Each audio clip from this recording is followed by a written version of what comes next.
no warning signs that I'm aware of. And it was a revelation that the White House had no intention of making public. President Bush was told in August that Osama bin Laden might be planning an attack involving the hijacking. Could have predicted. Nobody in our government, at least. August 6th, PDP. I believe the title was Bin Laden determined to attack inside the United States. 70% of family members' questions were never answered during the 9/11 Commission report. Lee Hamilton and Thomas Keane said they were set up to fail. I mean, I'm a member of the commission. It's a scam. It's absolutely disgusting. The questions, Mr. President. The questions. Building 7 ablaze at the moment and apparently getting ready to collapse. Building 7, freefall collapse. Well, no, there's number 7 coming down. The excitement and the fun that people get watching an old building being demolished, and they wired very carefully for days, and it's a very careful operation. Third time today. It's reminiscent of those pictures we've all seen too much on television before, when a building was deliberately destroyed by well-placed dynamite to knock it down. The smartest thing to do is pull it. And they made that decision to pull, and then we watched the building collapse. Jane, what more can you tell us about the Salomon Brothers building and its collapse? Well, only really what you already know. Details are very, very sketchy. We're getting information now that one of the other buildings, Building 7 in the World Trade Center complex, is on fire and has either collapsed or is collapsing.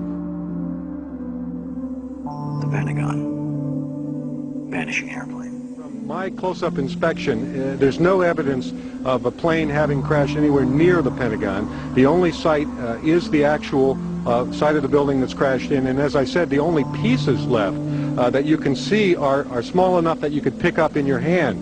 There are no large tail sections, wing sections, a fuselage, nothing like that anywhere around, which would indicate that the entire plane crashed into the side of the Pentagon.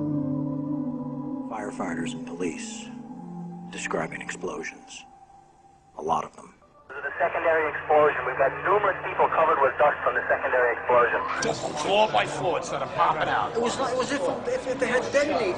Yeah, if they were planned to take down a building. Boom, boom, boom, boom, boom, boom, boom. Looks sort of like the building just demolished. Even if there was no secondary explosives in the building. Kind of like gunfire. You know, bang, bang, bang, bang, bang. And then all of a sudden, 3 big explosions. Do you know if it was an explosion or if it was a building collapse? To me, it sounded like an explosion. Chief Albert Turry told me that he tried to get his men out as quickly as he could, but he said that there was another explosion which took place, and then an hour after there was another explosion in one of the towers here.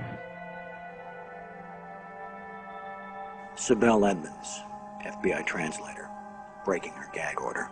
All our intimate relationship with bin Laden and Taliban. We did carry very intimate relationship with these people all the way up to September 11. Bin Laden was spirited into this military hospital in Rawalpindi for kidney dialysis treatment. The military had him surrounded. They were saying that Osama bin Laden had to be watched carefully and looked after.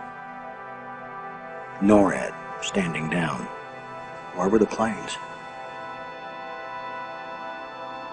On now to one of the eeriest moments amid the carnage of 9/11. A mysterious plane was seen flying right over the president's residence. The E-4Bs over New York and Washington, otherwise known as the Doomsday Planes. It has never been officially explained.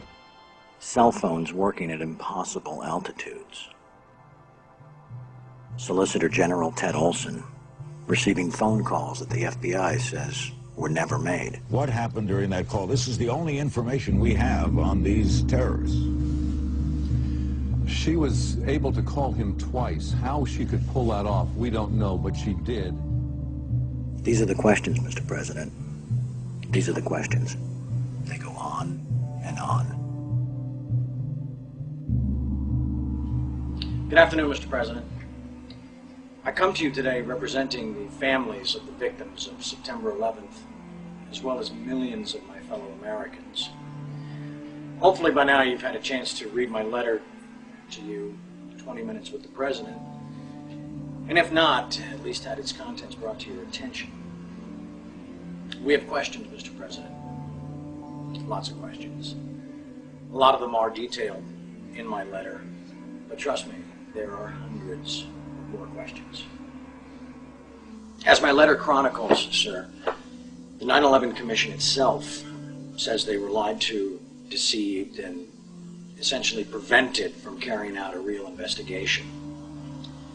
The people of the United States and the world demand the truth, sir. We have to continuously ask questions. That's what a patriot does. That's what a true American does. We ask questions. You, sir, have the power as well as the responsibility to initiate a truly independent congressional investigation into the events of 9/11 as well as its aftermath. We want our country back, Mr. President.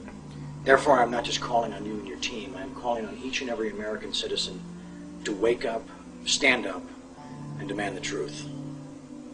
We're counting on you, Mr. President. Be on the right side of history.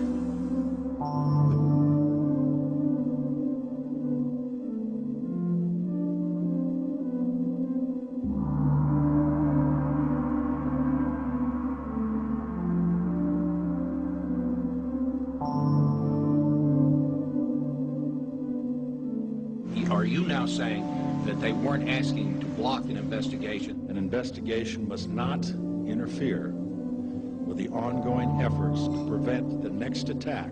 Senator Tom Daschle said last week that you called him several times and urged him not to investigate the events of September 11th. Tom's wrong. He has, I think, in this case, well, let's say a misinterpretation.